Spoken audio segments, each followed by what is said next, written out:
for joining us today. My name is Joy Robinson. I am one of the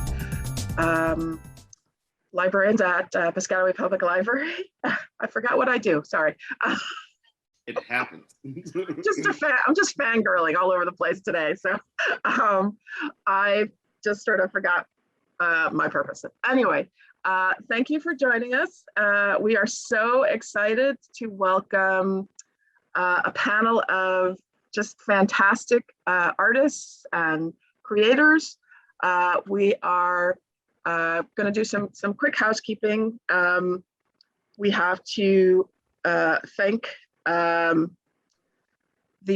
New Jersey Council for the Humanities, and I didn't bring up that credit statement. Do you have that by any chance? I can get it really fast.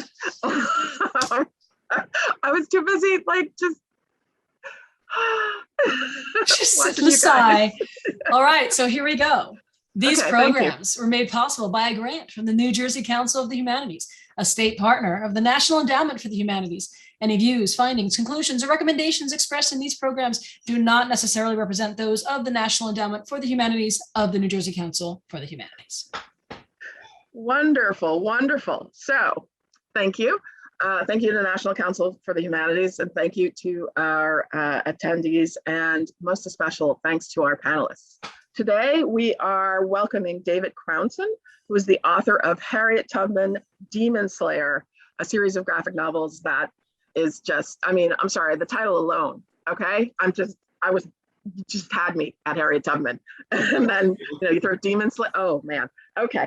So then we have L.L. McKinney, author of Nubia Real One, a graphic novel, which was recently nominated for the prestigious Harvey Award.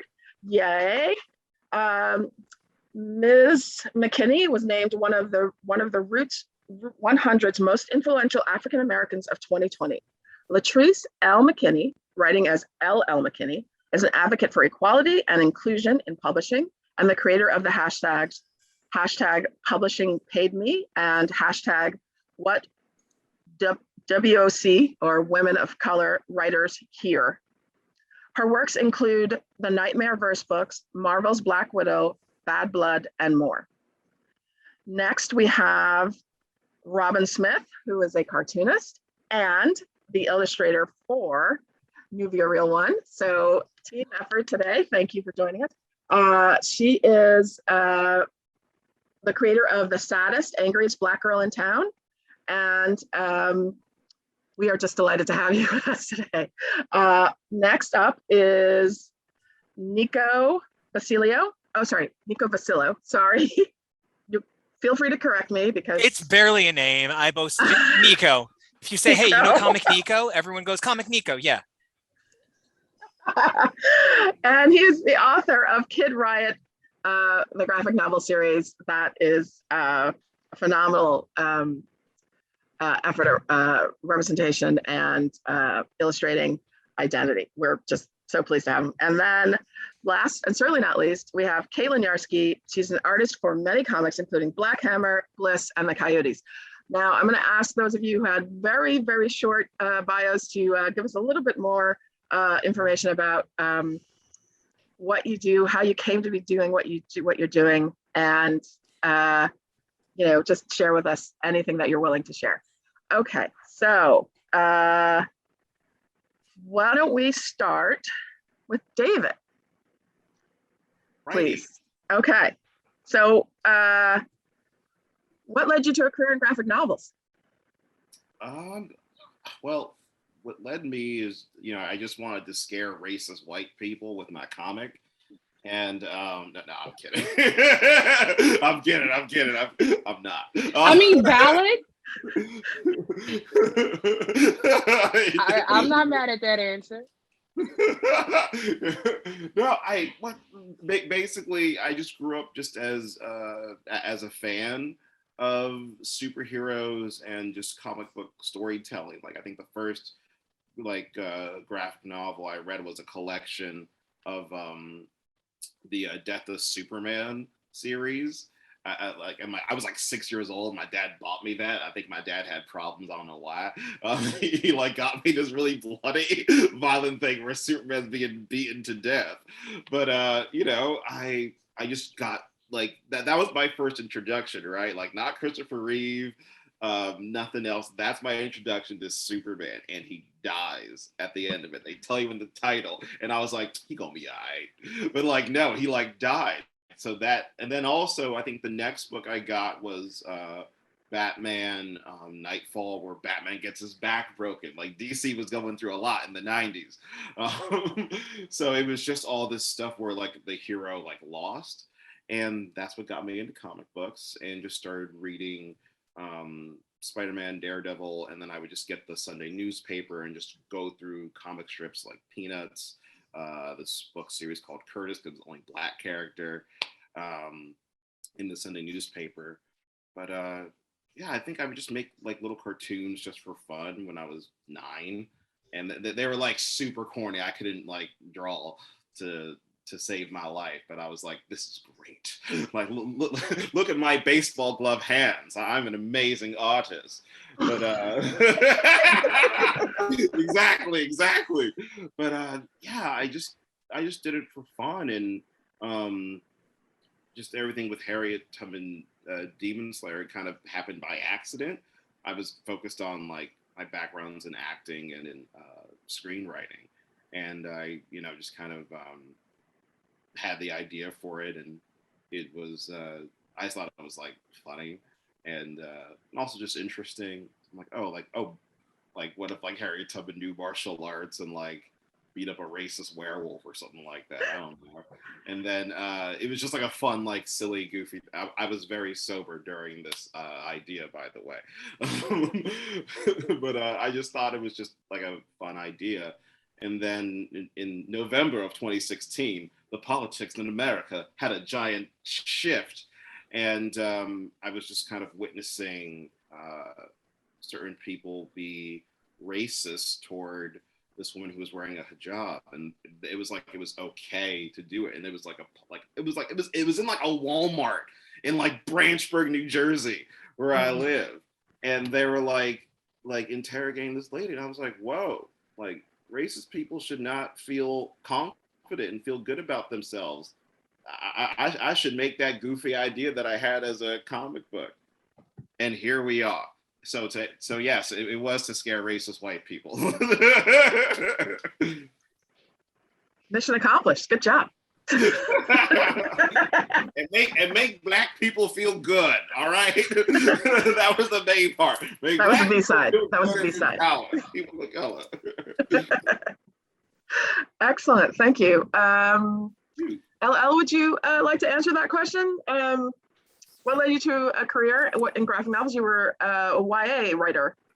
Yes. So I'm still a YA writer. I am not reformed. Sorry. But my main series, as was mentioned earlier, is the Nightmareverse series, which is this one. The third one comes out supposedly next year. I don't know. Stuff's getting pushed back again because supply chain issues. But I've always read comics. I really never thought that I could be the one, writing about these characters that I really enjoyed growing up. And I have like a similar path, whereas mine was my grandmother, I was around 5 or 6, gives me American Fantasy when Spider-Man shows up for the first time. And as a result, Spider-Man has been my favorite hero, hands down, my entire life. But I get into the others, and I'm reading them and so forth and so on. And like with how I got into writing and growing up loving these worlds and loving this genre, and this genre is not really, returning the affection, not really showing me, or people who look like me very much love. And as a child, I couldn't articulate it. I felt it, but I couldn't articulate it. So my sisters started having kids, and they started falling in love with science fiction and fantasy and all kinds of stuff. And I thought one day, you know what? There will be at least one. There will be at least one story with a Black kid on the cover who goes on the adventures and does all the things that doesn't have to do with, Jim Crow or anything like that, because those are the books that we kind of just get shoved into all the time. And as far as graphic novels, it was after I had done my first published book, I had tweeted that I wanted to write for Young Justice because I did, and I still do.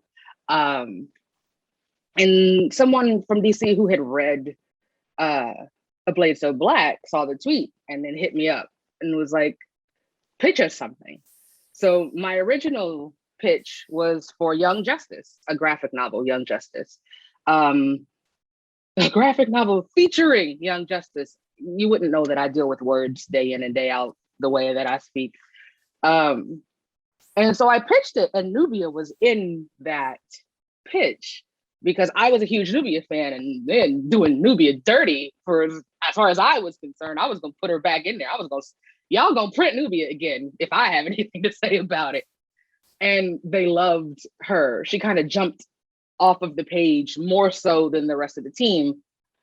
My fault. Sorry, not sorry. And so they were like, just re-pitch us for Nubia. And I did. And they were like, yeah, golden. We got it. Let's go find you an artist.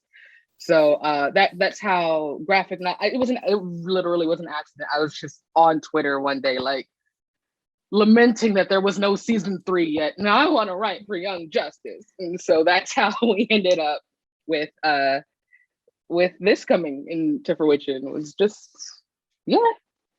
Sometimes it be like that. Wonderful, wonderful. That's okay. Sorry, fangirling again. Next, Robyn. So LL saying that she's looking for somebody to bring Nubia back as well. So what drew you to the project? How did you get involved? So also it might be kind of echoey in here. There's no furniture, and I'm sorry. No worries. I'm just in a random back room of a library. Hey, which is why there is nothing on the wall behind me. But I kind of it was just me putting up things on Instagram, and then I saw that like an editor from DC had started following me, and I was like, oh my God, now I can only post good things. And from there, I actually got an email through my store envy because my email wasn't anywhere. So it was like very embarrassing to have like this DC like talent person be like, oh, hey, I was trying to find your email, couldn't find it, but would you like to try out for this thing? And I was like, oh my God, so embarrassing. But I still was like relatively new to comics, so I didn't think my email needed to be anywhere. But from there, I tried out and I like drew this, like, first of all, I mean, I love comics that have to do with like teenagers and their relationships and like coming of age and that kind of thing. So when it was pitched to me that like it would be Nubia, and again, I didn't really know that much about like Nubia, or like I knew of her. I didn't really read superhero comics. I read Archie comics. And but I like still was super interested, obviously. And of course, like everyone in it was gonna be Black. And I was like, great, because that's the only thing I really draw, Black people in comics. And I tried out and I drew this like little girl with like giant hair. And from there I was like, all right, well, I'll wait. And I waited so long to then finally hear that I got the job after like sending in some test pages too. And it was a really big deal. Me and my mom, we were in an elevator when we found out, and we like, we're gonna jump, and we were like, oh, but what if we die? So then we just pretended to jump. So that's kind of like what happened. And then I got out of the elevator and then I jumped. So that's how that happened. Yeah, I had actually graduated from the Center for Cartoon Studies, which is in a very small place in Vermont.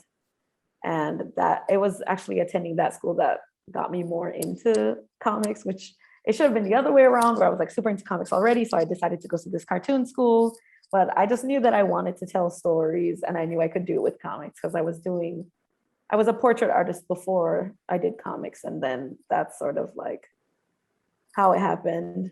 Then I did like the Saddest Angriest Black Girl in Town, which was a mini comic about me being the only Black girl in this small town in Vermont. And then I did like a comic about hair, and it was called Wash Day. And so of course, then naturally, like being asked to design a character, she was gonna have really big hair because hair is my favorite thing to draw. So it like sort of stepped up over time where I was like, here's a mini comic, and then here's this like other mini, but it's a little longer. And then very suddenly, like Nubia, which was very exhausting because it still is the longest thing I've done. But that's that. Excellent. And hair features prominently in Nubia, so good on you. Great. I'm going to ask the same question again, this time of Nico. What led you to your career in graphic novels? I like that my answer is kind of like pieces of everybody's answer put together. Fun for me. Yeah. When I was 5, my dad gave me Daredevil Man Without Fear 1 through 5 by Frank Miller and John Romita Jr. I actually almost wore my Daredevil jacket instead of my Robbie Reyes jacket, but I wanted to represent my Latino heritage. So we're doing Robbie Reyes today. And growing up, I was really sick, was never in school, was always going to the doctor. And here was a guy, Daredevil, sick as shit, but could do whatever he wanted. And, as an adult, I'm fully aware that Daredevil's blindness is one of those things where, no, he's not really blind. And it made me very aware of the ways in which representation is there and kind of not there at the same time. And I figured if I wanted to tell stories, I needed to tell stories worth telling. And, I'm the whitest Latino kid, and that's just kind of my lot in life. And that's cool. And I like it. I like who I am. But it's so easy for me to be Latino and white. It's like so easy because unless it comes up, no one ever introduces me to any of that kind of prejudice. So I said I wanted to, and I mean, I'm queer, like, and look at the hands, but but that's something where also it was sort of like, where are all the, the comic gays? And there's lots of comic gays, but they're not first of all, I should really avoid the phrase comic gays, but at the same time, they're there. So I said I wanted to create something that was queer and Latino and Black and trans and Asian, and I wanted it to look like my world. I live right near New Brunswick, so why don't my comics, which take place right near New Brunswick, look anything like New Brunswick? New Brunswick has a trans identity center. Where the hell is that in comics? And that's a part of a city right near New York. So check it. So we decided to create Kid Riot, and it's about a young Latino guy who gets his long lost idol Riot out of retirement, and along with Riot Diva, the trans superwoman, the three of them reform the Riot Squad, run around kicking ass and saving Jersey. And it was just a thing where comics had made me the man of my dreams, and I just needed to give back. And I'd been really very sick growing up and very overweight and very not socialized. And through comics, I found a way to find strength, and then found strength personally and professionally. And I just teamed up with some people and said, we do it. And that's how I got into comics. And now I have a comic podcast that comes out 3 times a week, every week. I want to thank everybody that listens to X's for Podcast, because you guys are all the best. It's stupid how great you guys are. Thank you so much. And last thing, I'm a big fan of everything here, but I was literally reading both Nubia and Black Hammer this past week. So this panel is one of those things where I didn't see the names on it till this morning. And so I was like, I'm going to be right back. And I went over and I gave myself a minute. So thanks. Sometimes it pays to go next to last, right? Because you get the benefit of having time to form a really excellent answer, Nico. Thank you. And Caitlin, would you care to unmute and answer the same question? What led you to a career in graphic novels? Sure. So I started out mostly in doing fine art and illustration. My first job was in games, and I still work in games, mostly mobile games, stuff like that. And yeah, I guess I spent my 20s trying out different areas of illustration, and realizing way later, when I was 30, that I want to do comics. I've been doing comics my whole life. I just didn't think about it as a thing that you could do, like, I don't know, it just never occurred to me that you could try to do that as a career, you know, like it, you know, so I don't know why it took so long, but yeah, I was like, oh, I've been drawing comics since I was like a little kid. Like I was like running through them in my head. And yeah, I mean, mostly it started out with like indie comics, you know, Persepolis, Mouse, like all these, you know, kind of more on the fringe kind of stuff, which I really loved. And when I was in college, someone gave me the Sandman, so I'm probably going to talk about that again because I'm a giant Sandman dork. But and the Audible book, right, by the way, is so good. It's so good. Yeah, so yeah, when I was 30, I did like a 10-page thing that I wrote and drew myself and did the lettering, which is terrible. And I kind of used it as like a portfolio thing and like was just like sending it out everywhere and posting everywhere that was asking for submissions and just kind of making it like my second job, just like sending the stuff out and just seeing what would happen. And I think Boom Studios had like a Facebook wall submission thing. They were just like, just put your pages up here. And I was like, okay, so I did that. And then Sean Lewis was looking for artists and he didn't know how to look for artists and I didn't know how to look for writers. And he found that Boom thing and went through them and found my stuff and he liked it. So he sent me an email with Coyotes, with the Coyotes script. And we just started working from there and, you know, working on spec and just doing stuff, you know, when we could and put together a first issue and it was rejected the first time. And then I redid the first issue because I'm insane. Yeah, and it's just, so it ended up being an image book and it kind of, everything just went from there. It's just, I feel incredibly lucky and excited about the whole thing. And I think it's just amazing to be part of the community and the fact that the community is like diversifying and becoming so much more inclusive in the last like 10 years, especially, it seems like, it's just really, it's really awesome. Yeah. Great, thank you for that. So just as I was congratulating myself on having decided to do this alphabetically, Karina had the better idea that we switch things up a little bit. And since she said that, I'm gonna also switch up the questions a little bit because I want to make sure that we get the meatier topics in. So I'm gonna ask Robyn, what do you think is still missing in terms of representation from graphic novels? I think like, I knew I was gonna get this question really early. I don't know why I like saw it on the list and I was like, huh, I feel it. I would definitely say it's the people making the content. I think that's what's missing. I was just talking about this yesterday. I think the word representation gets thrown around as another buzzword now. It's not what it was when the people were just started talking about the importance of representation. Mm-hmm. Now it's just like throwing one of every person in a book quickly and not really thinking about like who they actually are or like their experiences. It's literally just like they've just selected some character traits and just throw them in the book, especially if they don't identify with any of those character traits. Mm-hmm. Or like, yeah, I'm just saying character traits, but obviously I mean more than that. So, I mean, I just want more Black people to make books about Black people. I feel like that's missing a lot.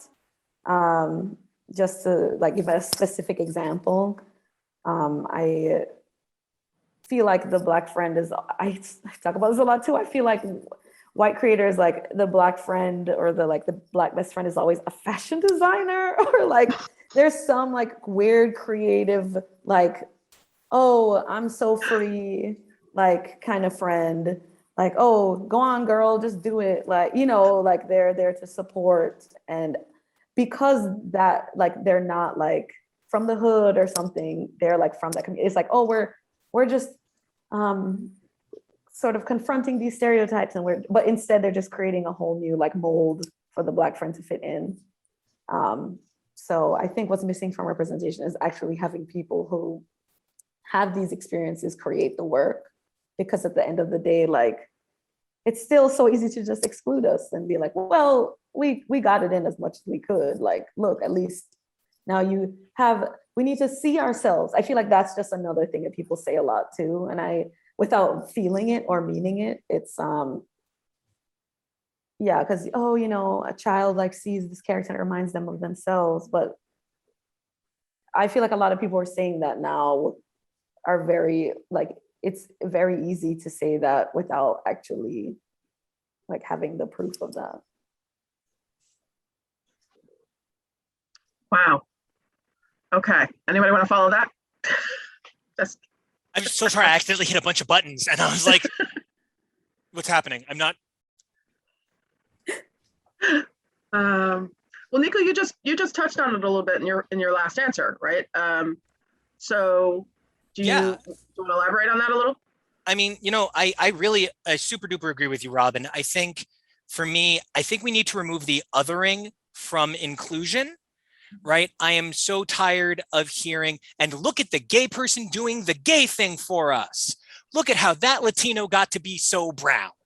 Like, I want to hear stories from personal perspectives. And I want to hear, I mean, like, we also need to allow for people to write outside of their own perspective. But I think we need to get to that place where we're no longer saying, I guess I'm trying to say, I'm tired of being told I'm the wrong kind of Latino. I'm tired of being told I'm the wrong kind of gay. I'm tired of being told I'm the wrong kind of whatever I am. There is so much, like exactly what you were saying, Robyn, this idea of, well, they're absolutely fantastic. You know, there's some ways I'm kind of average. Like, and it sounds dumb, but there's this idea that tokenism has become okay if you dress it up real pretty. And that's what really needs to come out of comics.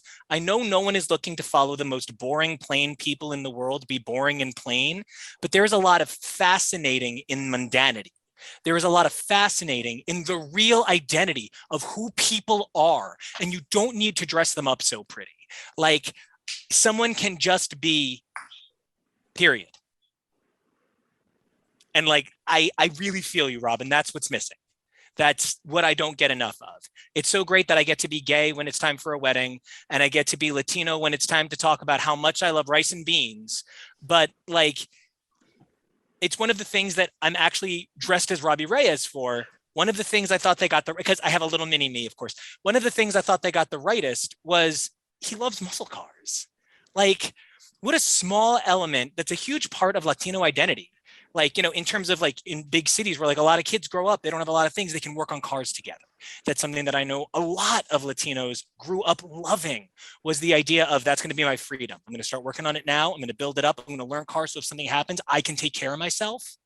And that was something they gave Robbie. Instead of making him talk about how much he loves Menudo, he got to know how to work on cars.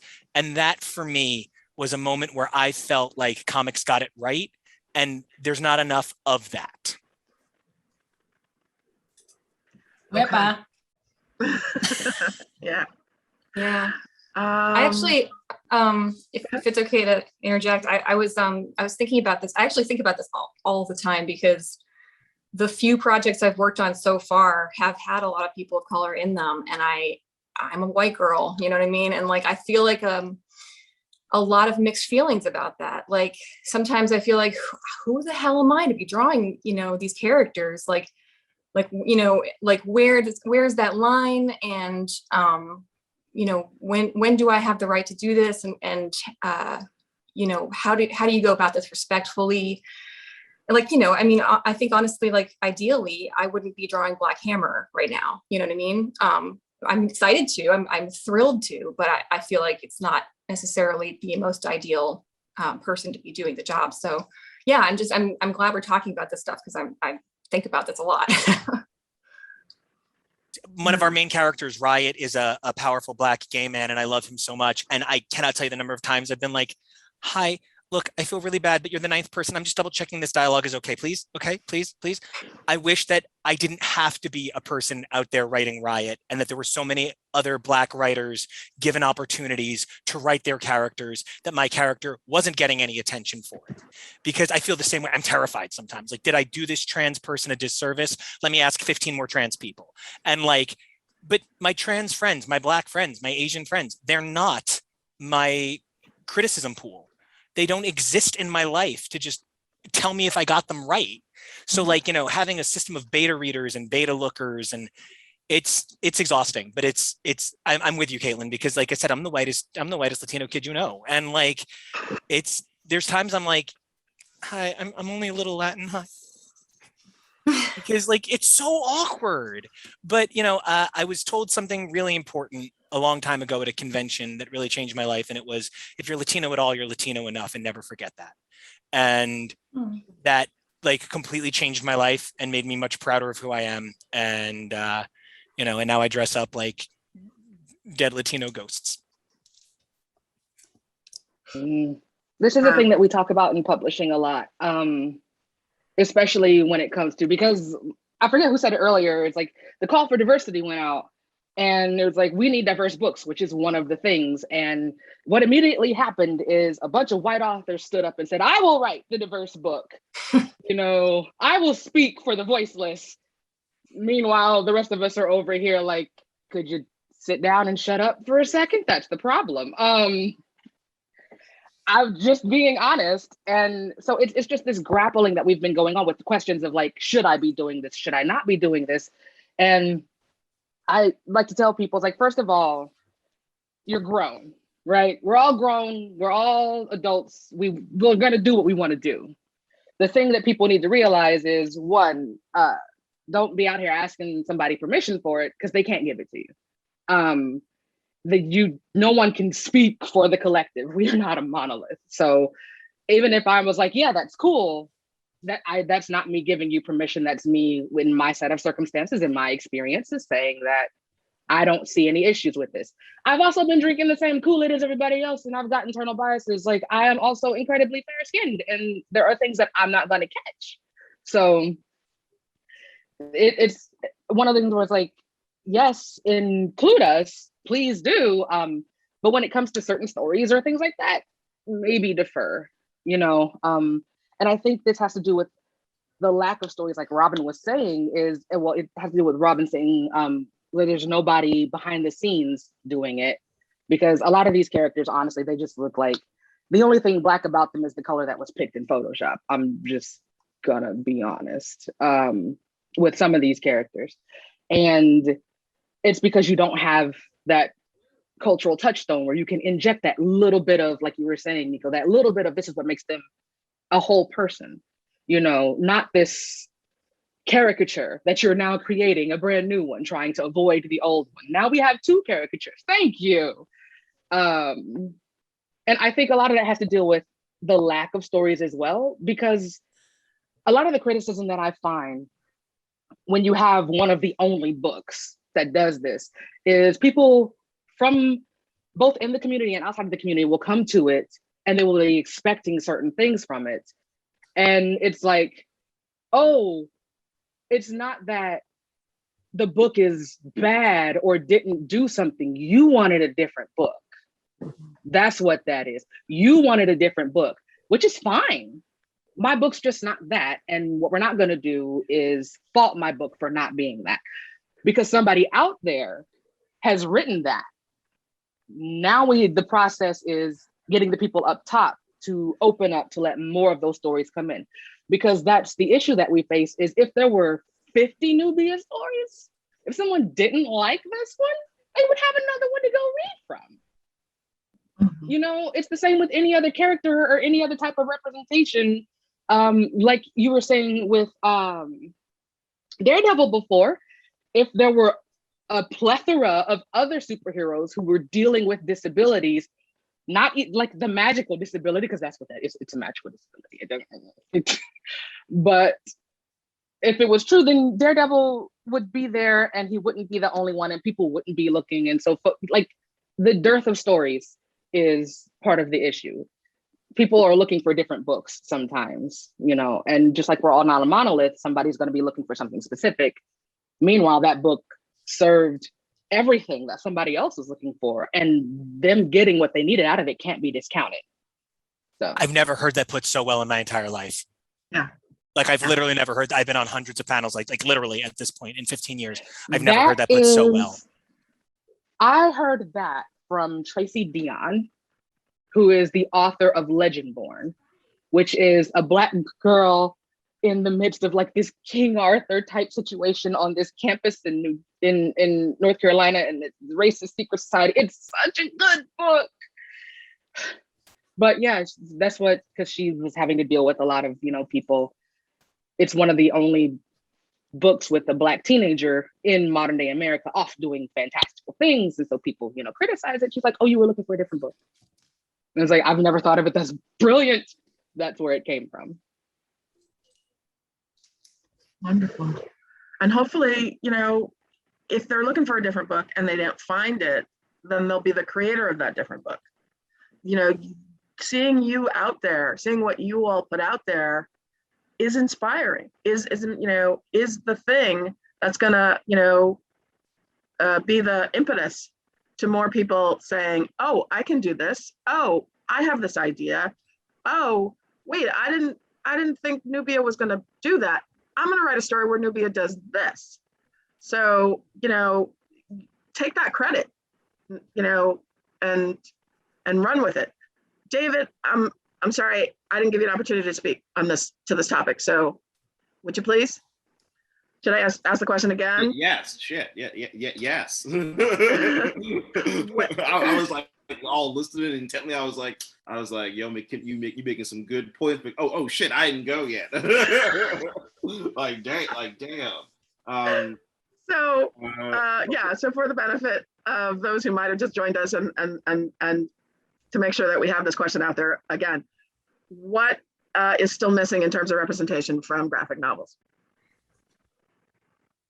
Like if I go into a meeting, whether it's like, and this hasn't happened yet, but like from what I've heard is like okay, like I'm just using myself as an example, and then in this fantasy story where it happened to like two other friends of mine when they get called in for like either a DC or Marvel or Valiant Entertainment, and they might have a specific character they want to work on. And they're like, well, we're going to put you with the Black character in this because you are a Black woman and you can only write this Black woman character. And like, they're like, oh, but I really want to write, I think I have something to say about Clark Kent personally. Can I get like a stab at like, your most powerful character? I just want to like write it because I'm like just trying to be a person and like a nerd in this. And then they go, no, you must only write Black things because you are in fact a Black. They don't say that. Like you are in fact a Black, or it's like, they call someone in and you want to write, hey, I just really want to write something with Peter Parker and just make it be this Peter Parker story. And they're like, no, we called you in because you are in fact a gay. So we want you to do the gay things here at Marvel Comics. You can't do anything else. What would make you think we would want you for your individual personality? You're here for the gay. So write the gay things. Ha ha ha. Here's a check. And put a rainbow on it. And so like, I just like, I just want to write Superman. I want to write a Batman story and or a Wonder Woman story, and like it can be a story, and it happens to be by a melanated chocolate gentleman like myself. And I'm gonna put that in the bio. Yeah, I think that's what's missing, and also though like I'm really happy with all this, like because this stuff didn't exist when I was 16. Well, like none of this existed when I was 16. I think they gave us like static on Saturday. They're like, have a good day. Enjoy yourself, Negro. See, we did that one show. Enjoy yourself. You see that Batman Beyond? There's a Black woman in Batman Beyond. Enjoy yourself, Negro. And that was it. Like that was it. So like I'm happy with everything that's happening now. Everything is dope. Everything's awesome. Superman's bisexual. What? Robin's bisexual? What? That's a thing. And like what's it called?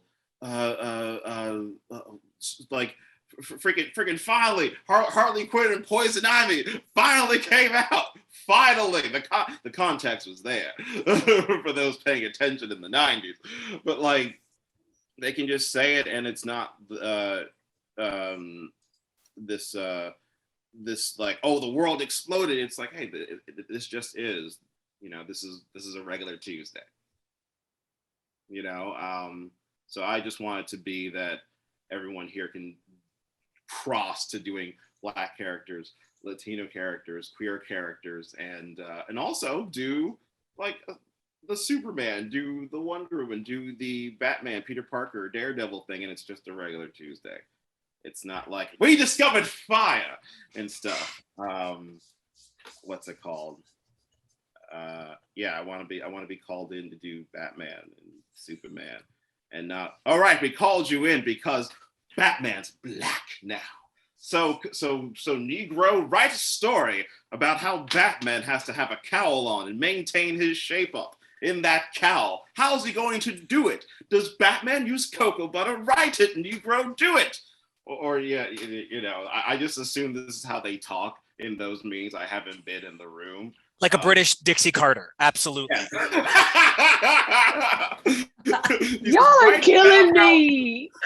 It says, have Alfred be black and have him make seasoning. Damn it! Come on, you are in fact a black, so you know these things. Do it. Damn it!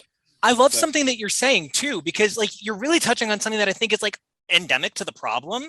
You can gay someone, you can't black someone. You have to come in and write a new character for that. And so I think Marvel and DC are taking hyper advantage of the fact that they can gay, bi, pan, queer, ban. It's going a little crazy. And I love, because I'm super gay. And so like, I love having super gay people. But like, it is definitely where I'm starting to feel, I don't want to say guilty, but I'm like, and I know of 2 Muslim superheroes. 2. Why do I only know 2 Muslim superheroes? But I can name 4 gay white dudes who I have seen in bed together in the last 3 months in comics. Not complaining, Star-Lord, stay naked, but and your butt. But I do also need a little bit more refocusing on the process by which we define inclusivity. And Robyn, LL, it's coming exactly back to what you guys said. Please stop telling me how diverse you are just to, like, I can go buy a bag of Skittles. That's not what this is about. If you want to actually give me an option, a choice, a depth of color, you need to look inward and decide there's room for more than one Ghost Rider. There's 4 Ghost Riders right now. One of them is a Native American woman. One of them is a Latino man. And then you got the white guys. But like, we can handle more than one Ghost Rider. You don't just need to gay one of the Ghost Riders. You know what I mean? Like, exactly. Like Marvel has like 7 white scientists who are all brunettes. They're all best friends with Black Panther. They're all best friends with They're all members of the Illuminati. They're all best friends with Black Panther. So Bruce Banner, Reed Richards, Tony Stark, Peter Parker. It's like there's lots of brunette geniuses. Y'all are right about that though. Oh, because it's less work for them. That's what it is. It's how can I get my cookies for being an ally, but put in the less time, the less effort? What will rock the boat less, but make me look good? And there are people in there who really genuinely want to change things, right? Like I'm never, having been inside many companies where it's like, clearly the people up top are beholden to, we don't know where they are. They're in a back room somewhere talking like how yeah, here, Negro, be happy, like you were saying. They're like, clearly, but there are people who are trying to change it. We made our logo a rainbow, okay? We said Black Lives Don't Matter in the banner of our Twitter thing, okay? It's like, you know how when June rolls around, everybody's gonna throw up their rainbow avatars, and then as soon as July hits, that stuff goes immediately now. I'm gonna enjoy it while it's there, but I see you. So it's kind of like that, yeah. Like you're absolutely correct. Also, this is the funniest panel I've been on in a very long time, and I need to know. Thank all of you. This has been amazing. And if I could just for like 1 second, I'm right there with you, Joy. I'm like so fanboying right here because I think one of the things that's like the craziest is I feel in many ways, and you know, like I have my podcast and I'm very proud of my comic. I'm not trying to like shit on my own. I'm not trying to poorly display my own successes, right? Oh no, I work for Marvel. Hello, yes, I would like to be on a book. But I feel like so many of the voices I'm in this room with represent how far we've come in getting voices bigger and louder and more important. And like, I remember being like a nerdy little nervous little boy reading my little Vertigo comics at night being like, this seems like subculture. Does anybody see the subculture? No. And like, I waited and waited. And then one day I was just beyond lucky enough to get into comics and meet some of the most incredible people. And I had somebody really looking out for me, Jay Justice. And Jay put herself on the line for me time and time again and got me on panels and introduced me to people. And it's just such an honor that the work that I get to be part of gets to be part of this. Like, you know, I just wanted to make a world that looked like my world, like that looked like the world I live. Not like my world, but like my world. Like I've taught in Newark, I've taught in New Brunswick, I've taught in Camden, I've taught in incredibly overpriced white private schools. Like I've done that too, but like my world doesn't look like that. And just getting to be part of this says to me that we've all been doing something right because like this exists and that's a little bit Candide. It's maybe a little bit the best of all possible worlds, if anybody here is a Voltaire guy. So Thank you. Thank you for saying that. Yeah. Also, go ahead. just one final thing. I just, you know, when I was a kid or a teenager, you know, it was looked down upon me as like a black kid to like this stuff. Like I got made fun of a lot for liking this and being like a nerd about it. Like I had to like you like that white people stuff? Yeah, yo. That was the quote. You like that white people stuff? I had to be taught blurs existed when I was like 17 years old. Somebody was like, blurs are real. And I was like, thank God. I'm so tired of white nerds. Like if I could go back in time and like tell my 15-year-old self is like, hey man, when the third Thor movie is going to be one of your favorite Marvel movies and the Justice League movie is going to come out in the same month. Don't feel weird about it. But no, like I'm happy to like, when I'm doing these panels or even doing like New York City Comic Con, there's like a bunch of kids and they're just like, and I'm sure like Robyn L, you've experienced it too, where like little girls are really excited about what you're doing and it's little black girls and they're happy and excited. And I was like, damn, we all had to like keep that down low.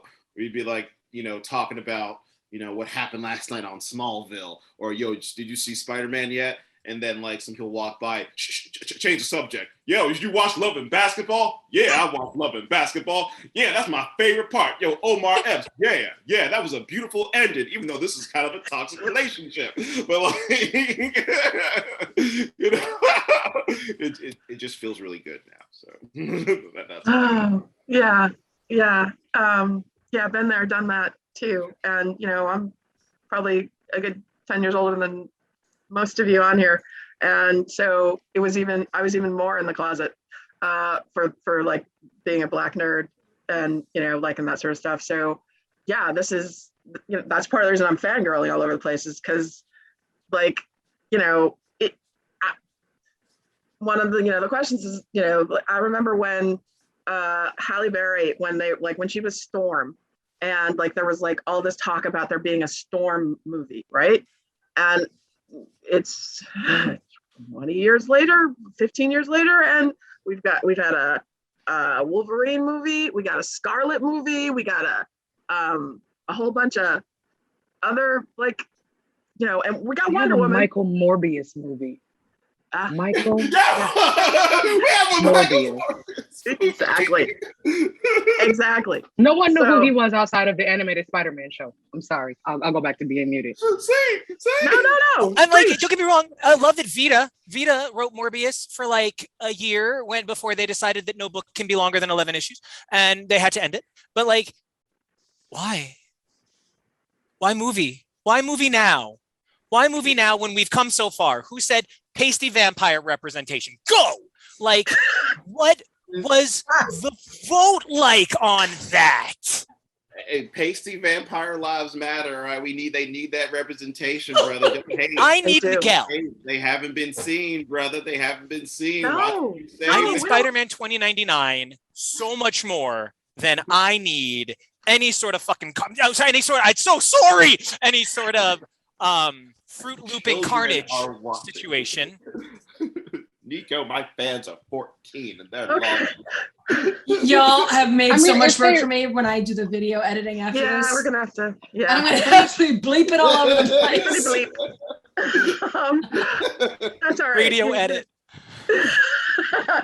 But Dave, to David's point, you actually sort of segue nicely into the next question that I want to ask, because I want to make sure that we give people time to in our audience to ask some questions. But so, given all that we've talked about today, what advice would you give to aspiring graphic novelists and or artists or writers, or what advice would you give to people who are trying to do what you do or do something that's tangential to what you do? But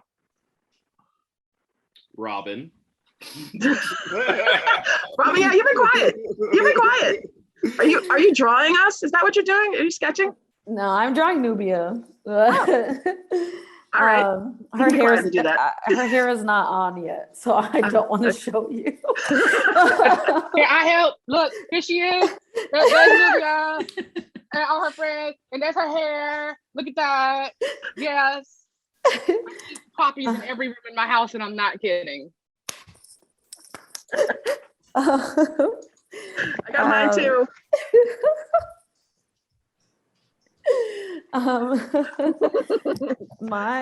I guess what I always tell people is to start small. I feel like I would never have thought that I would be doing a DC graphic novel, and it still like blows my mind that Nubia exists. I'm like, oh yeah, like I did give up like 2 years of my life to create this thing that I'm really proud of. But I know that Robyn, like literally the 2 years before that, did not think that was possible. But it literally just came about from starting small. Like I did all these little like mini comics. I kept drawing. I was like just doing what I really like to do and did not focus on like doing what I guess other people wanted me to do. I feel like there's just something so seemingly underwhelming about like making your own comic and like you staple it together yourself and you try and you get it out there. But that's actually how, at least that's how I got into comics more. It's literally just like making what I could and what I was capable of and keep doing it until I like became better. But still, like, if anything, making mini comics is still my favorite thing to do. I like packaging it, I like stapling it, I like giving it out to people. Those are the steps. And yeah, I think it can be overwhelming thinking about a whole graphic novel. Luckily, I mean, I didn't have to write it. I had Elle who wrote it. So that is definitely a hard part of it too.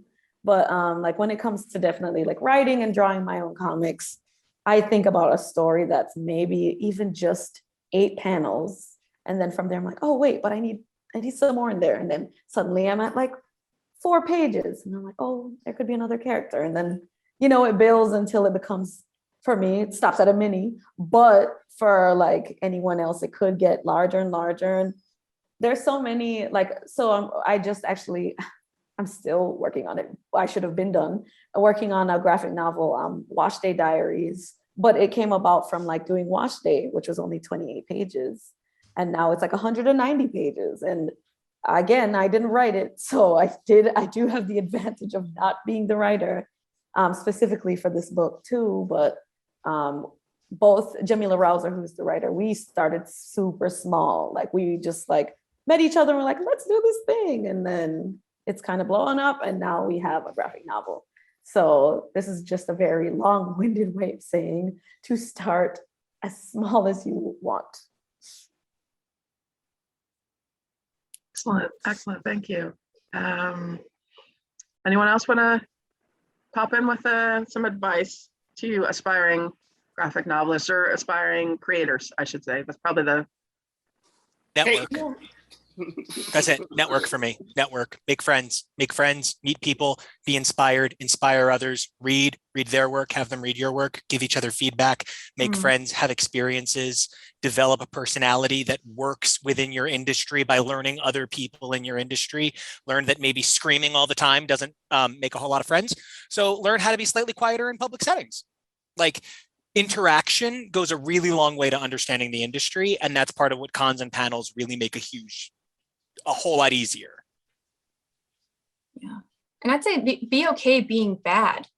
Like, do bad stuff. I think it's one of the biggest obstacles to creating is that you get so paralyzed by the great things that you've read or watched that you don't do anything. And I spent a long time that I still struggle with that with writing, because I want to write a comic eventually, but for the art, like I look back at that first 10 pages that I sent out to everybody and I'm just like, oh my God, that's terrible. But like I had to start somewhere, and it got the attention of Sean, but which is really, really, really lucky. But it also taught me so much, so I look back at that and I cringe, but I'm also like glad that I did it, because I learned so many things to not do after doing that. So I think if you want to get to something you're proud of, you got to do a lot of bad stuff. Yes. I love David, that. I love that so much. Oh, yeah, same with Caitlin, because I'm going through it myself with this new book I'm writing, because I've been writing Harriet Tubman Demon Slayer for a couple of years now, to the point where I feel like I know these characters, like I can have a conversation with them. I've been doing it for a couple of years, and my next book is it's about a girl who's coming out to her family in Thanksgiving, and in the middle of her coming out to her family, this alien invasion erupts in her town in northern New Jersey. So she has to survive this alien invasion and come out to her family. It's called Nightmare in Newark, and I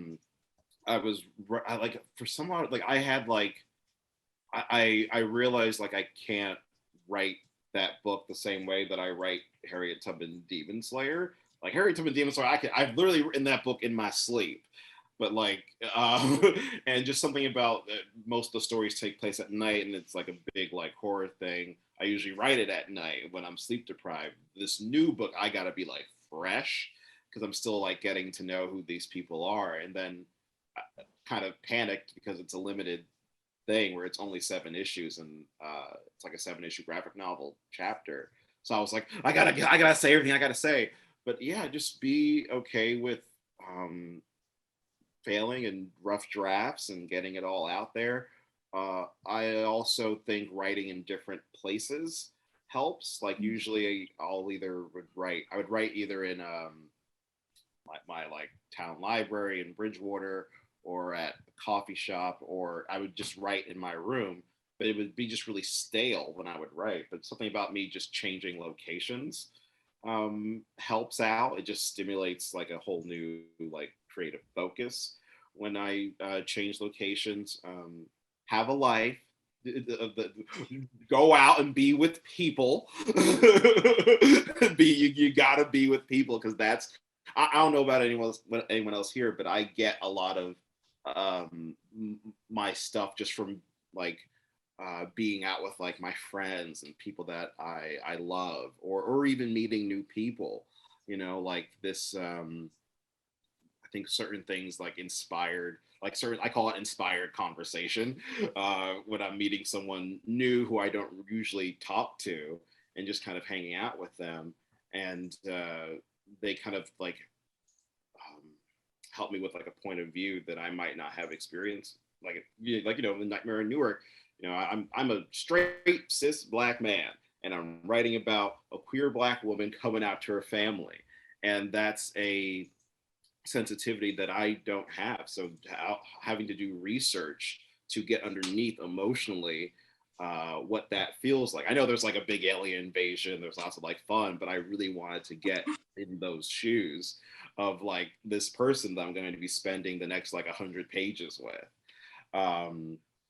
And just hearing everyone's like point of view of how they came out to their family and how they experienced it, and certain anxiety they had to work through. And then yeah, it just kind of like helped with it just helped with the point of view. Anywho, don't be too introvert. Go out. Go to parties. All right.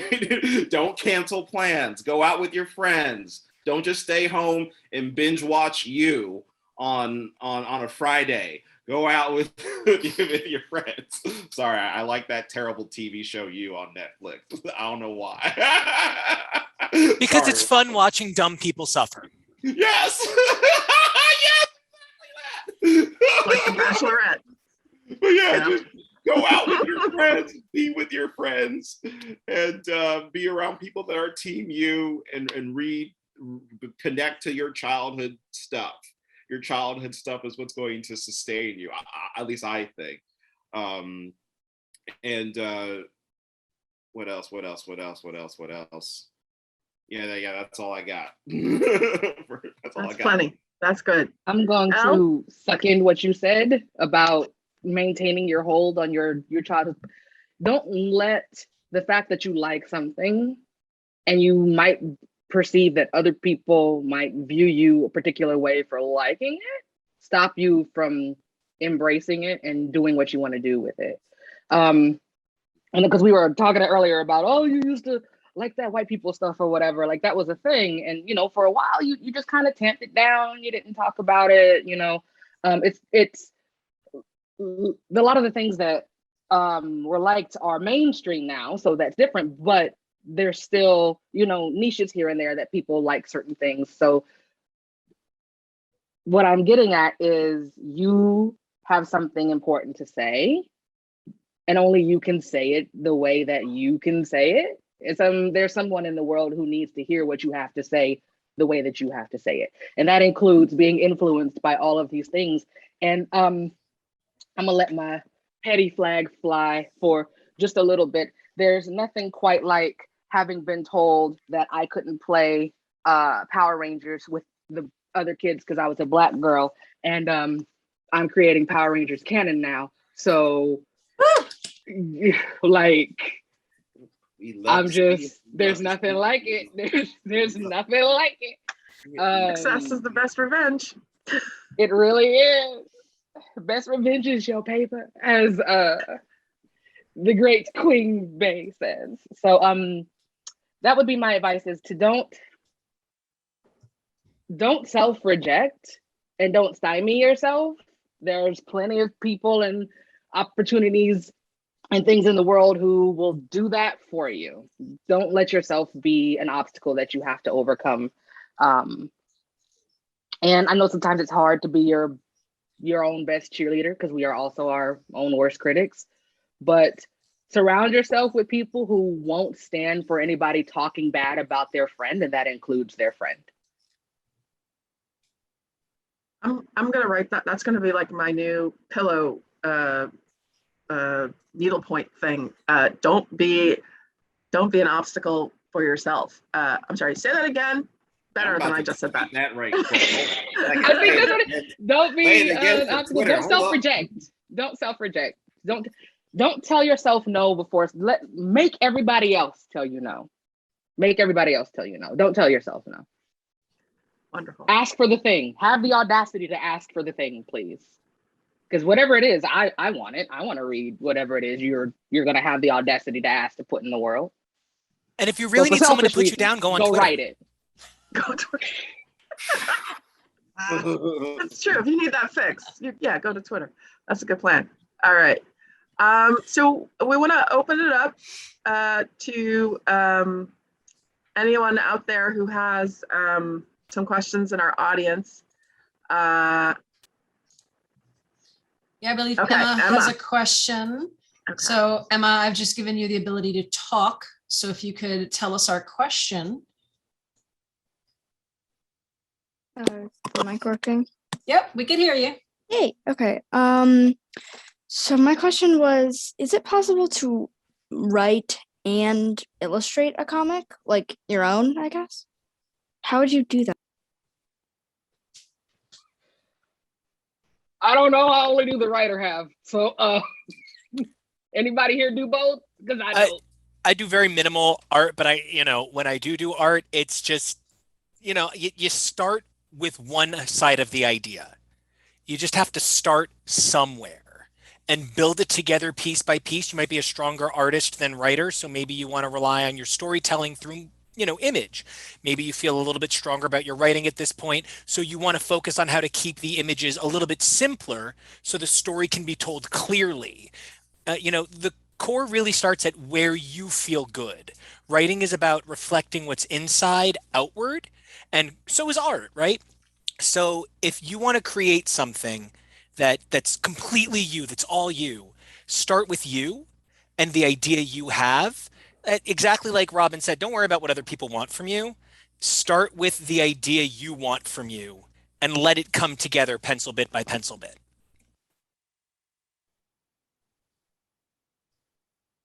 Yeah, I guess I'll add to that a little bit.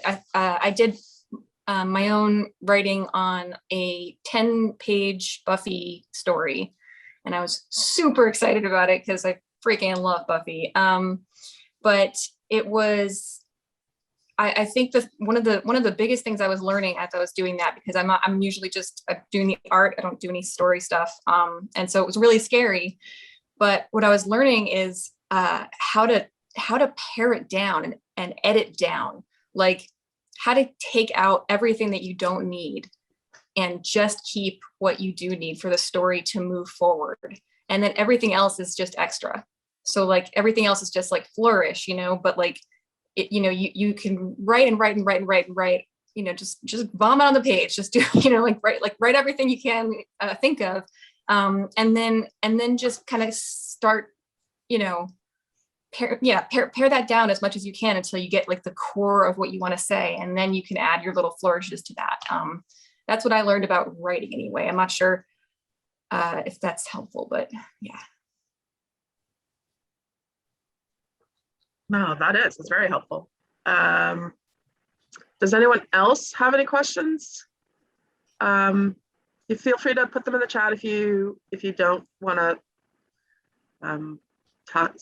speak on camera, or but while you're thinking about that, I got another question. So David, you mentioned movies, and I was talking about movies earlier. If perfect world, whatever, if you could cast who would play your character in a movie, who would be Kid Riot, Nico?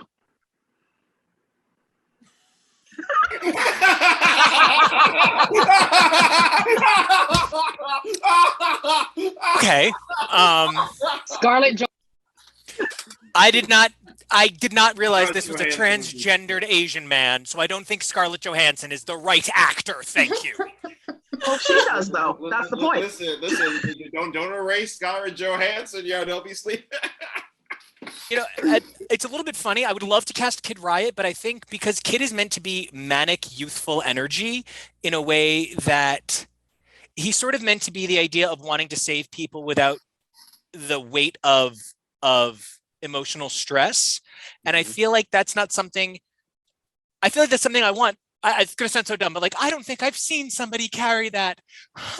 But I can say for certain that there are a number of brilliant young actors that I could really see in the role. But for certain, I can see an actor for Riot more than Kid Riot, which is a little different. But for Riot, I definitely see Mahershala Ali, which is, he's meant to be like 6'4", and he's meant to have a big body without being too imposing. And there's a softness to his performance when he wants to communicate a kindness in his voice, despite the fact that he has this bigger than life presence. And I just feel like that's something that I tried so hard to capture for Riot. This idea of there is a softness hidden in this sense of protectorate that I could really see coming to life that way. Mhm, mhm. Nice, good pick. Anyone else? David, who can you see as Harriet Tubman Demon Slayer? I could see, I was just about to like make, because Twitter has this thing where it's like pitch a TV show or a movie with 2 images. And I think that Samira Wiley is my choice, because there's just something about when I was doing research about Harriet Tubman in a library, what's it called? And they just this range she has, like I think everyone has, but during that time where Harriet Tubman had a sense of humor, and people don't talk about that as much. Like we know, like yes, she was this is a very serious thing, but just having like just something about Samira Wiley where her smile just like lights up a room, and then she has an amazing wit and has also just amazing strength as well. And also, you know, Harriet Tubman was 4'11", and Samira Wiley's, you know, she's tiny. She's like 5. She's exactly like 5 foot. So yeah, I would cast Samira Wiley as Harriet. Let us not forget Julia Roberts was cast as Harriet Tubman at one point in a movie 9 years ago. Yeah, let us not forget Julia Roberts was almost Harriet Tubman. If Samira Wiley couldn't do it, I would pick Julia. No, I'm kidding. Yeah, I mean, yo, like just the range is amazing. Sorry. And for the sequel, Emma Roberts can play Zora Neale Hurston, and it's going to be an amazing project. Scarlett Johansson as Stagecoach Mary, please. Long as she poses. I need the Black Widow pose in there somehow. And she jumps off the stagecoach and lands on it. I need her to pose. Okay, Robyn and Elle, what are your thoughts on who should play Nubia? Well, I do, but coming from the publishing side, where it literally takes 2 years from when the book is done being written to when it's on the shelves, and then people read it, and then someone at a studio maybe wants to option it, and then the script has to be written, and then you have to, like, it could be 5 years between when the book is conceptualized and when it comes out. And if you're writing about teenagers, folks age out of that category real quick. We're not gonna do no Jennifer Aniston Dirty Dancing up in here. It's not gonna happen. So I don't know, because I actively don't think about it because of the pro side of things, where by the time you say something, they're already like an adult and, you know, paying taxes. And so it's like, that's not a thing anymore. What I do now is I'm like, I really want that to be an anime. Like that's what goes on in my mind, is I'm like, I want to throw this at the team who makes Castlevania, stuff like that. So I guess that would be, without being able to say, I want this person to play the character. I want either the studio that did She-Ra or the one that did Castlevania, 2 very different stories, but still does exactly what they need to do. And I think the tone would fit for whichever side of the Nubia story that they're trying to say or emphasize. It would work either way. So I want it to be an anime, but that's me. Yeah, I mean, I'd also like really like to see it animated. I feel like that's definitely my preference. But I mean, I have the people in Nubia are based on people that I like. So Wonder Woman's design was like Captain Olivia Benson from SVU. Like I'm obsessed with her. So she's my Wonder Woman. Nubia, I based her on my little cousin. So I'm just gonna say my little cousin. I want my little cousin to play. Yeah, even though she's like 5 feet. Yeah.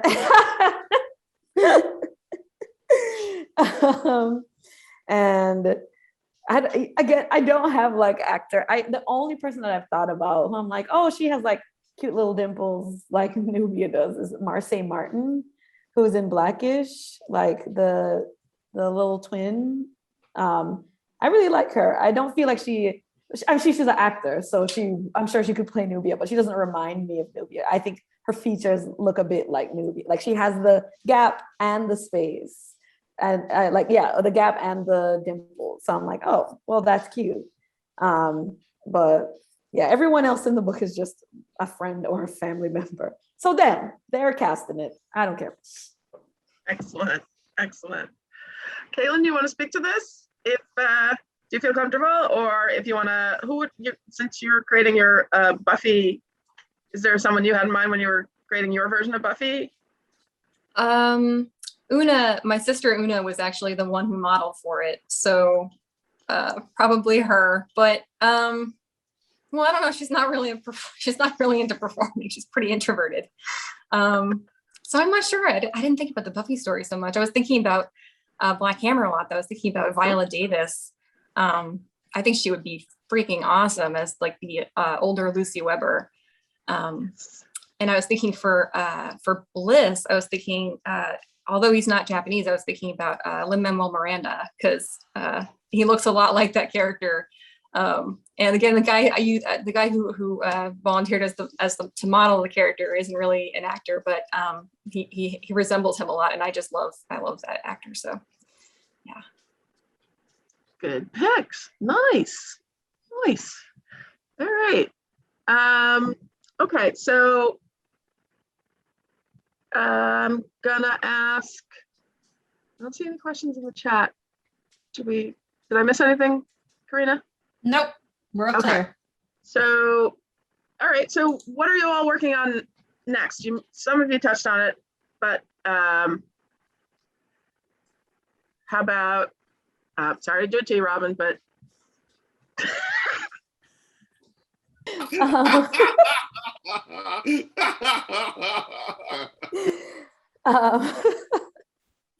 right now, I'm working on Wash Day Diaries, which is just going to be a series of short stories about like 4 friends and it's each story is about how each of them takes care of their hair, wrapped in like a different experience. So there's one that's like, I don't want to give away too much, where our cover reveal is next week. So we're like very excited about it. Me and Jamila Rouser. So that's what I'm working on. I'm also like currently back at the Center for Cartoon Studies as the fellow for the year. So like I have the studio space to finally work on something for myself. So I'm really looking forward to it. So I have like a story, basically, it's just like coming of age, it's kids hanging out, but it's about my own high school experience because I went to high school in Jamaica. So that's what it's gonna be. And I'm gonna bring it all the way back to something Nico said a while back about like things being really regular and mundane and like those kinds of stories needing to be told. And that's first of all, that's all of Wash Day Diaries. No one does anything. I mean, they all do interesting things, but no one does anything like over the top. Like they go to the store and get a sandwich. Like that's the first story. And so that's my favorite part about comics, is being able to stretch out those moments even more so they're even more interesting, because that's what I find interesting. So that's kind of the way that I'm looking forward to approaching the comics that I'm working on now. a lot can be said in a sandwich choice. You're right. It's important. It's important.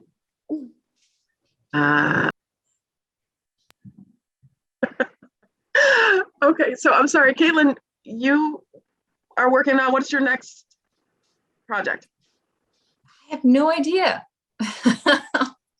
I'm finishing the last 4 issues that I'm working on right now for Black Hammer, and then after that, I don't know. There's a bunch of stuff kind of up in the air as possibilities that I'm kind of talking to some people about, but yeah, I'm not sure yet. That's cool. So Caitlin's available for projects, everybody. That is, yeah. Email me. Okay. Al, do you want to share what you're working? You mentioned a third book in your series coming out, but Oh, yes. I am working on that, but it's mostly done. It is the third book in this series, the Nightmareverse series. This is the first one. Get this one first. This one picks up immediately where this one drops off. There have been some readers who are like, wait, what was happening? Because they got this one and not this one. Start with this one. It's an Alice in Wonderland retelling that's about by Black girl in Atlanta, and essentially it's what if Buffy fell down the rabbit hole instead of Alice. And she just goes around killing monsters, and you know, slaying hearts and whatnot. As far as what I'm working on next, there's this weird thing where you can't talk about stuff sometimes, so it's like I want to talk about it so bad, but I can't. One thing I can't talk about because it's already been announced is on the prose side of things. I'm doing a reimagining, retelling of Jane Eyre. Wow. It's called Escaping Mr. Rochester, where he is the bad guy. And Jane essentially falls in love with Bertha and they burn his house down. So it's like what happens. No, but it's they have to get away from him because he's a horrible person who keeps his wife locked in an attic. So yeah, we're gonna undo that. But yeah, I'm really excited about it because I once said that I would never do historical fiction. And I'm eating those words now. So never say never. Never say anything you won't do because the universe takes note. Right. And we'll bring that back 10 years later and be like, remember when you said you're never doing it? Well, so you thought. Let me know if you need like a beta reader or, you know, just like. I'm having a lot of fun with it. Because I also created this sort of alternate universe.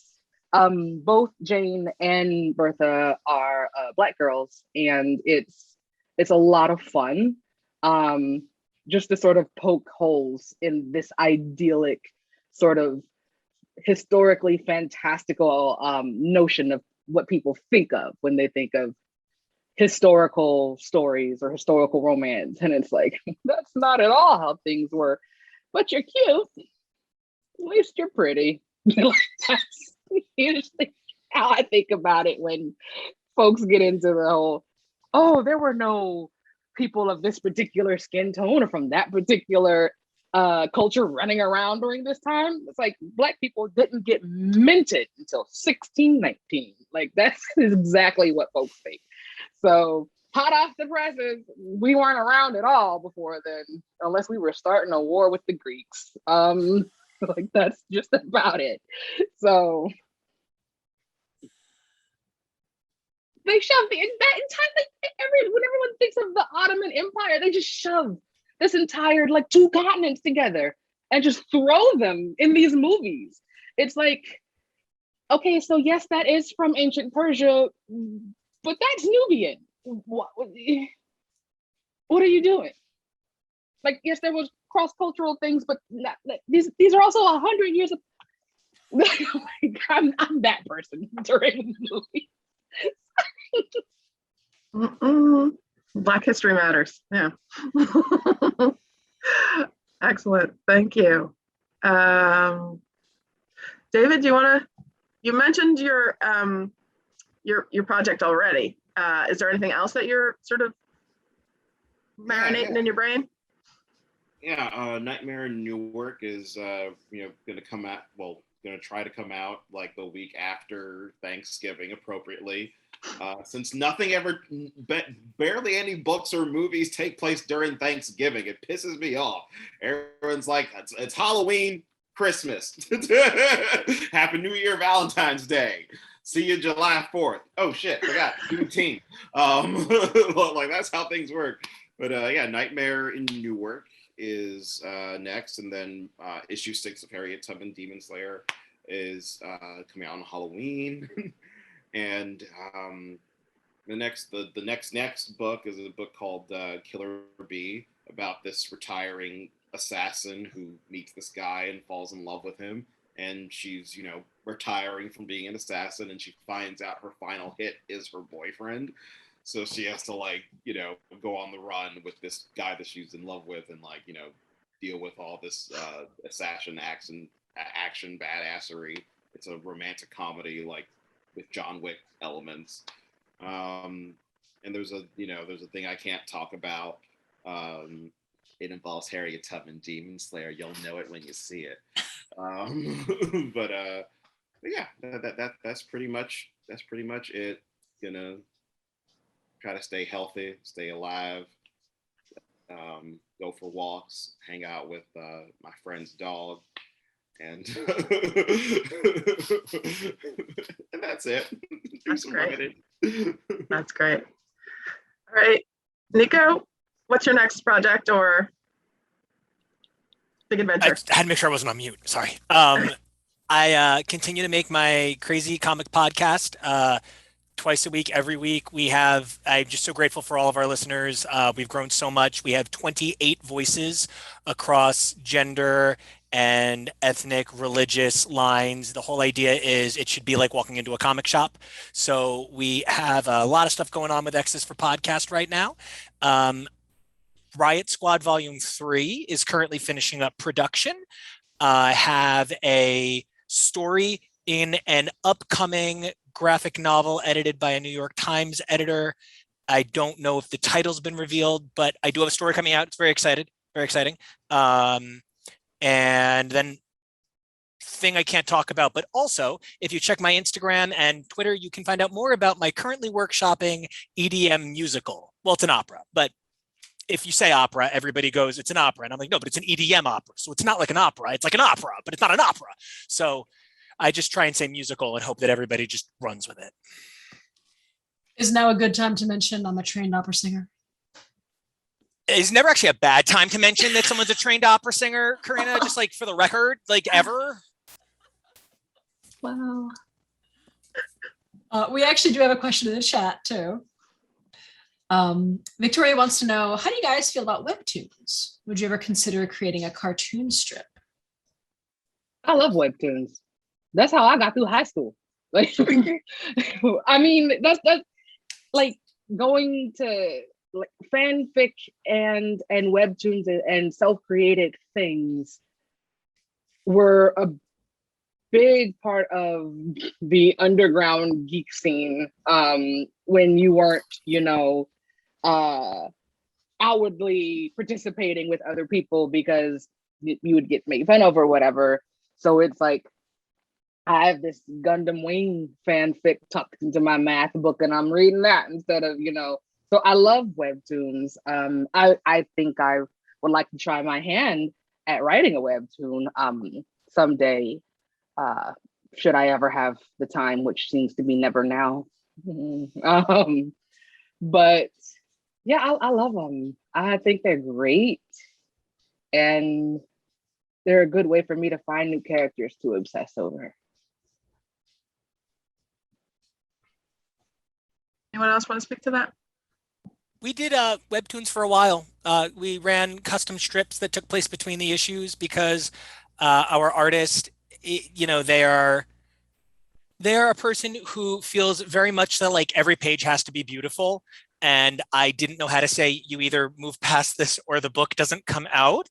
So we came up with a happy intermediary, which is web strips. We would do little stories that took place between the issues, and we would print them in the book. We'd gather up like 9 pages of them, and it would just be a bunch of little stories. And there's no reason that, like big 2 comics, they need to worry about 20 pages. They need to worry about 22 pages. They need to worry about 180 pages, but your only container is your choices. So like, I think if you're not worried about hitting a 20 page, plus or minus 2 for overages that would go to house ads, I think if you're not worried about hitting the 20, you should just feel free to tell your story however, and webtoons are such a great way to get like small, like Robyn was saying, like, you know, that mini comic vibe. Start at 8 panels and just feel it. That makes me think of, does anybody else remember from Avatar, The Last Airbender, when they had like the chibi classroom setup?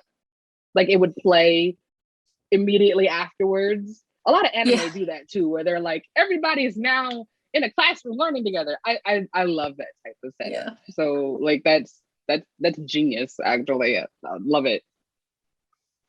Like leave it to Kiro from the end of Cardcaptor Sakura when Kiro comes in and he does his Kiro-chan check and he just wants you to know that nobody got harmed in these roller skates and everybody made their own dresses and everybody's a good person. It's just everything to me.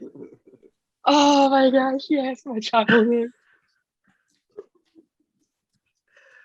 Oh, it is so cool hanging out with other geeks. Oh man. But we are sadly out of our time today. So thank you from the bottom of my fangirling heart for doing this. Oh my goodness. I could talk to you for days and days and days. And I've learned so much from you. And I hope that our audience has learned so much from you. And I want to thank you for what you have put out into the universe and how it has changed the universe and how it has made it better, has made it for you know, my little Black nerd girl, who is just like in a corner reading this stuff in the library, just like the dreams, and that you guys, you've made these dreams reality. And I'm so grateful. I'm so grateful for you all taking the time to share yourselves and your art and your world and your mind with us. And Karina, stop me because I'm gonna start crying. Thank you. I'm crying with you. Okay. I'm crying with you.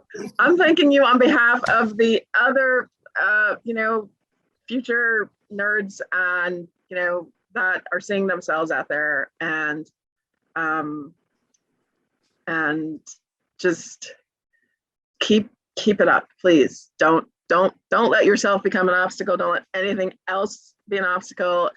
I will like hand photocopy something if you need it. I will do whatever you need. If there's ever something that you're like, oh, I can't, call me. I'll be your cheerleader. I'll do it. I promise. So again, on behalf of Piscataway Public Library, on behalf of the New Jersey Council for Humanities, thank you so much to our panelists today, David Crownson,